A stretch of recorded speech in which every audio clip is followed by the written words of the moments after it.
Vamos orar. Pai querido, mais uma vez vamos abrir a Tua Palavra. Queremos ter a certeza que Teu Espírito estará guiando o nosso entendimento. Em nome de Jesus. Amém. Amém. A salvação é como se Deus depositasse para você 10 milhões de dólares no banco.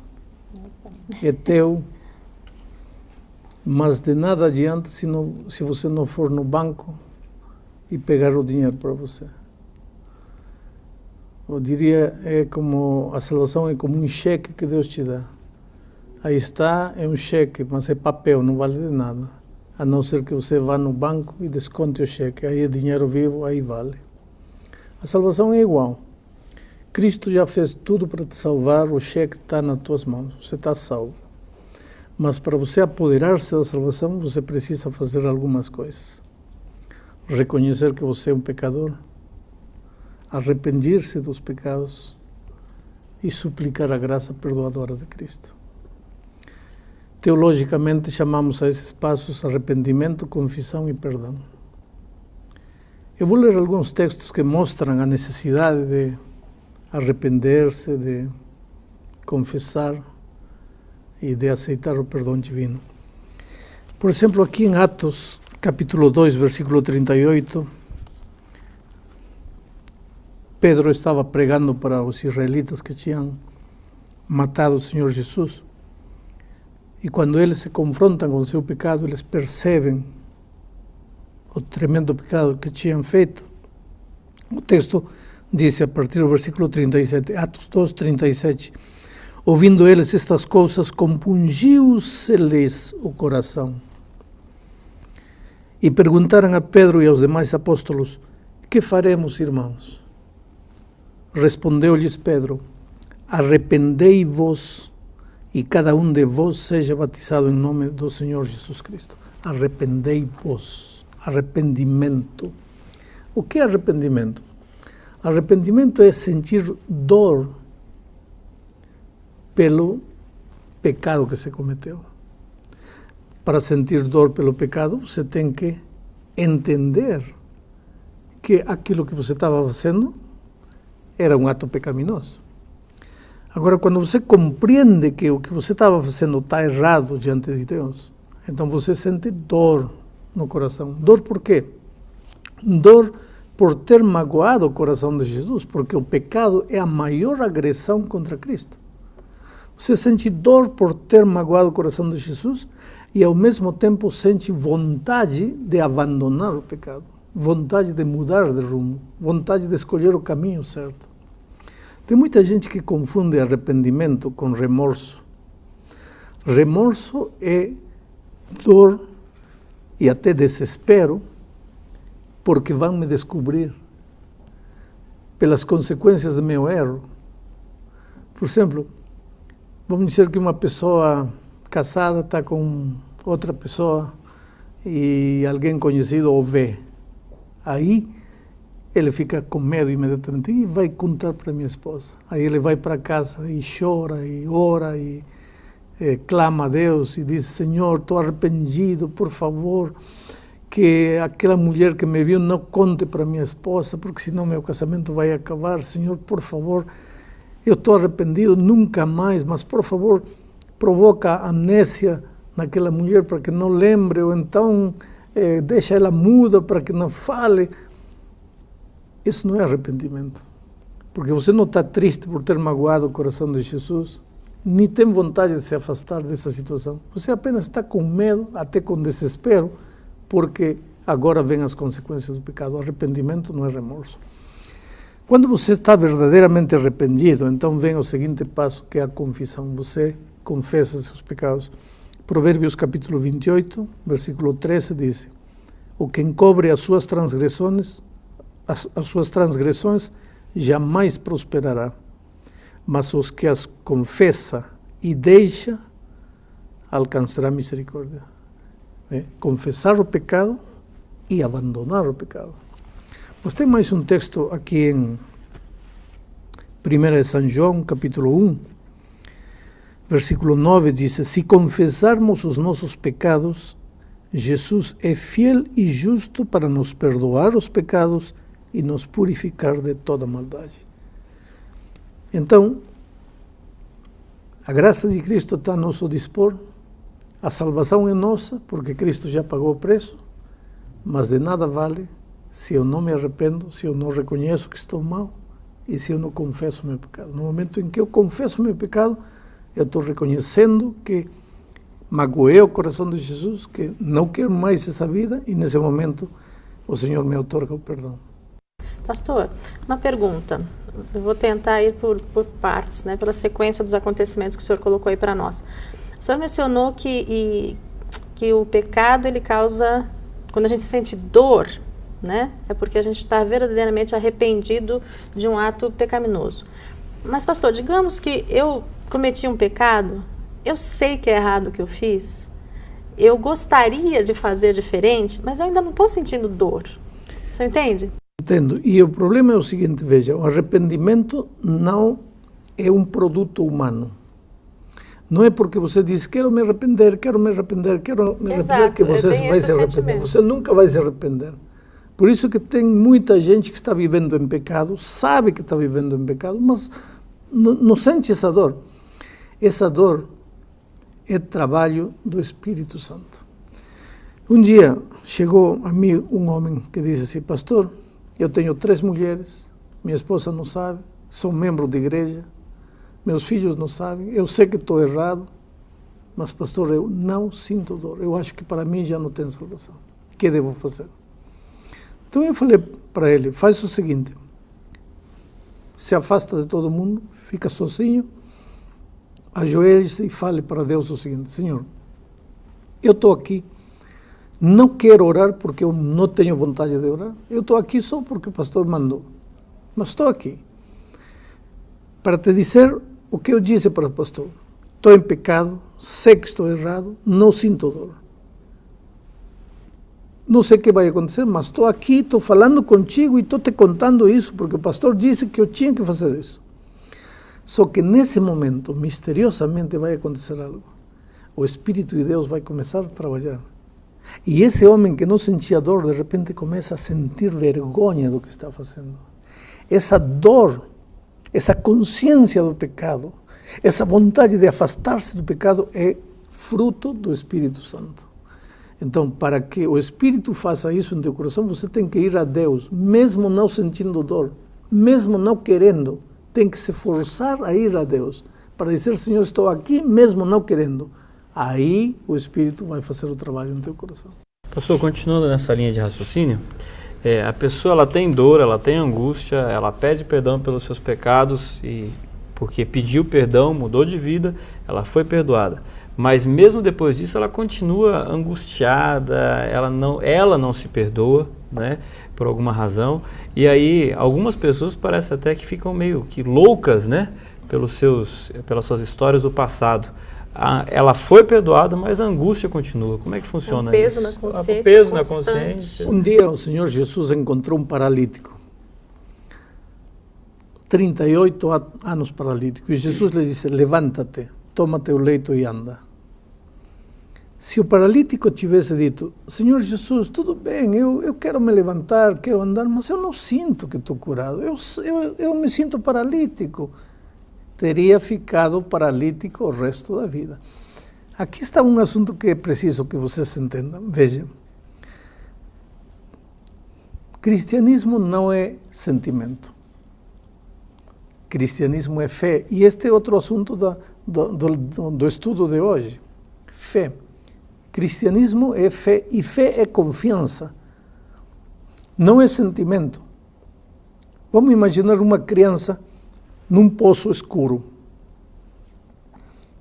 Ou uma criança, ou um pai num poço escuro, e a criança, o filhinho de 3 anos, aparece lá em cima. A criança olha para baixo, está tudo escuro, não vê nada. Mas o pai diz, filhinho, estou aqui. Pode se jogar que eu recebo você. A criança não vê nada, não sente nada. Ouve a voz de Deus, ouve a voz do pai, conhece seu pai, acredita no seu pai, e se joga no escuro. Por quê? Porque conhece quem é seu pai. Porque sabe que seu pai nunca faria mal. Isso é fé, isso é confiar. E quando Deus disse, se você confessou seus pecados, você está perdoado, você não tem que sentir, você tem que confiar, que é assim porque a palavra de Deus o disse. Pastor, essa questão da fé, a fé é uma coisa que a gente não vê, né? É uma coisa muito do coração mesmo, a gente não enxerga. Então, essa questão da confissão, eu me arrependi, eu vou confessar a Deus os meus pecados, mas não seria mais prático se eu confessasse para uma pessoa? Parece que dá um alívio maior no coração quando você confessa para alguém, sabe? Para o seu líder religioso, para o seu pastor, o seu padre, alguém.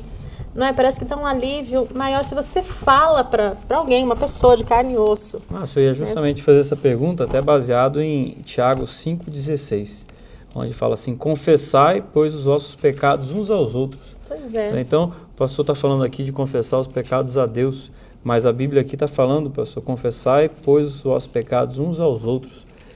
Como é que funciona, então, essa questão de confessar o pecado para uma outra pessoa? Porque parece que dá um alívio maior. No contexto do verso que você está lendo de Tiago, refere-se a ofensas que um provocou ao outro. Se eu te roubei 10 reais e agora o Espírito trabalha no meu coração e eu tomo consciência de que fiz mal com você e me arrependo e confesso meu pecado a Deus, além de confessar meu pecado a Deus, eu tenho que procurar, Márcia, desculpa, você não sabe, mas eu tirei 10 reais de você e fiz mal, e por favor te devolvo e me perdoe. É nesse sentido que Tiago está dizendo, confessais uns os erros para os outros, ofensas pessoais que se provocaram uns aos outros. Agora, pastor, existe base para eu confessar, então, o meu pecado? Porque aqui o senhor já nos explicou, mas existe base bíblica para eu confessar o pecado para o pastor, para um padre, para um líder religioso? Aí já é diferente. Aí é diferente porque o texto diz, porquanto há um só Deus e um só mediador entre Deus e os homens, Cristo Jesus, homem. Um só Deus e um só mediador, é Cristo. Quer dizer, para você ser perdoado por Deus, você não precisa ir através do pastor, através do sacerdote. Você precisa ir a Deus, o Pai, através de um só intermediário. E Cristo é esse único intermediário. Agora, precisa confessar seus pecados a Deus e, se houve uma ofensa pessoal, a seu próximo. Agora, quando eu confesso esse meu pecado, qual o preço do perdão que eu tenho agora que pagar? Porque eu tenho aqui, eu me arrependi, agora eu quero colocar ali o meu pecado, e qual o preço que eu vou ter que pagar para poder receber? Esse já é um tema que estamos debatendo muito ao longo desta série de estudos. A salvação é pela graça, você não tem que pagar nada. Você só tem que reconhecer que pecou, reconhecer que precisa de Deus, arrepender-se e nada mais. Rezar, não preciso levar uma alimentação ali para aquela pessoa, nada disso. Você precisa restituir se tirou alguma coisa de alguém, Agora, porque pastor, é justo isso. Pastor, se Deus nos dá a salvação pela graça, Deus nos ama tanto, não é? É um Deus de amor, por que a gente tem que passar por todo esse processo? Porque, afinal de contas, nós aqui, os seres humanos, nós não temos culpa do que Lúcifer fez lá no céu. Ele errou. Agora, nós estamos sofrendo consequências disso, aliás, terríveis consequências. Por que se Deus ama todo mundo, por que Ele não salva todo mundo? Ou perdoa todo mundo de uma vez? Pois é, precisa de arrependimento, para que tudo isso? Não, espera um pouco. Você está com gripe. Vamos dizer, você está com tuberculose. Vou fazer um exemplo mais duro, mais dramático. Está com tuberculose. Existe um remédio simples, a penicilina. 4, 5 injeções de penicilina, você está 0 quilômetros. É simples. Mas para você tomar a penicilina, primeiro, você tem que reconhecer que está com tuberculose. Se você não aceita que está com tuberculose, a penicilina não te serve de nada. Então, a mesma coisa é, Nós todos estamos enfermos de pecado e condenados à morte. Mas o remédio já existe. O remédio é a salvação em Cristo. Agora, de nada me serve se eu não aceito se eu acho que estou bem, eu vou morrer. Mas não vou morrer porque não há remédio. Vou morrer porque não aceito que estou doente. Pastor, e outra questão. É garantido que eu vou sentir paz, independente do pecado que eu tenha cometido, que eu posso ter cometido uma coisa terrível. Terrível, que aos meus olhos, aos olhos humanos, não tem perdão. Não é? Eu posso ter tirado a vida de alguém, eu posso ter feito coisas terríveis mesmo. E, sinceramente, aos olhos humanos, parece que a gente não tem perdão quando a gente passa de um determinado limite. Aí é que está. Eu acho que você nunca vai ter paz a não ser que tenha confessado o seu pecado a Deus e tenha confessado o seu erro, se houve ofensa pessoal contra alguém, seu pecado a outra pessoa. Agora, há circunstâncias especiais em que a confissão a outra pessoa pode ser muito mais prejudicial que construtiva. Uma ocasião veio a mim uma senhora e disse: pastor, meu filho de 18 anos, único filho, meu esposo ama meu filho, ele é a paixão da nossa vida, mas meu esposo não sabe que ele não é filho dele. Devo confessar. Essa confissão aos homens vai ajudar ou vai destruir? Ela vai causar muita dor, né? Muito Tem que sofrimento. confessar a Deus e confiar e acreditar que isso vai ficar com Deus e ela. Mas pastor, eu estou durante o dia fazendo as minhas atividades, né? E chega à noite eu vou confessar os meus pecados. E eu me esqueço daquele momento que eu me irritei no trânsito com a pessoa que me fechou e não confesso esse pecado ao Senhor. E ele não vai ser perdoado? Como é que funciona então? Não. Eu vou ser culpado por esse pecado? A confissão não é dizer a Deus pecado por pecado, por pecado, por pecado, tudo. A confissão não é assunto de palavra. A confissão é um assunto de atitude. Não são as palavras que interessam, é a atitude de constrangimento, de arrependimento, de dor, que me leva a dizer: Senhor, eu errei, por favor me perdoe, não quero continuar sendo assim. É isso que conta para Deus. Agora, não que eu fiz algo e esqueci, e porque esqueci Deus não vai me perdoar. Não, não é assim. É a atitude que você tem de reconhecer que está errado e que precisa mudar de O senhor vida. está querendo dizer, então, assim, Deus realmente ele sabe de tudo, não é? Lógico. Por mais que eu esqueça de confessar alguma coisa, mas o meu sentimento de arrependimento como um todo, né, com relação ao desejo de manter uma conduta cristã correta, é suficiente. O que ofende a Deus não é um ato pecaminoso aqui, outro aqui e outro aqui. O que ofende a Deus é a situação pecaminosa do ser humano. E o arrependimento e a confissão te leva a abandonar essa situação pecaminosa. E quando você sai dessa situação pecaminosa, os atos desaparecem naturalmente, porque os atos são consequência da situação pecaminosa. Pastor, o senhor quase respondeu a minha pergunta, mas eu gostaria que você fosse mais direto agora. Por que Deus não perdoa todos os pecados de todas as pessoas? Ou por que, como o senhor falou aqui, o arrependimento, a vontade de estar arrependido é fruto de Deus, né? Agora, como porque que... o perdão só vale para quem reconhece que necessita perdão. Se você não reconhece que necessita perdão, então o perdão de Cristo não te vale de nada. É o exemplo do enfermo. Se você não reconhece que está enfermo, que remédio te serve? Agora, eu entendo. Só que para Deus nada é impossível. Será que o Espírito Santo não poderia chegar, entrar de uma forma tão profunda no coração da pessoa? Nada é possível. Deus pode te forçar a aceitar o perdão, mas Deus não quer serviço forçado de ninguém. Ou você quer ou você não quer. Se há uma coisa que Deus nunca vai fazer, Ele poderia fazer porque é Deus, mas Ele nunca vai fazer é obrigar-te a querer quando você não quer. Por isso, você precisa aceitar o perdão. Deus não pode forçar você a crer, muito menos a aceitar. É um assunto voluntário. O Espírito de Deus pode bater a porta do teu coração, mas é você que tem que dizer sim. Se você quer paz em seu coração, se você quer que Deus faça maravilhas na sua vida, hoje é o dia de boas novas. Hoje é o dia de salvação.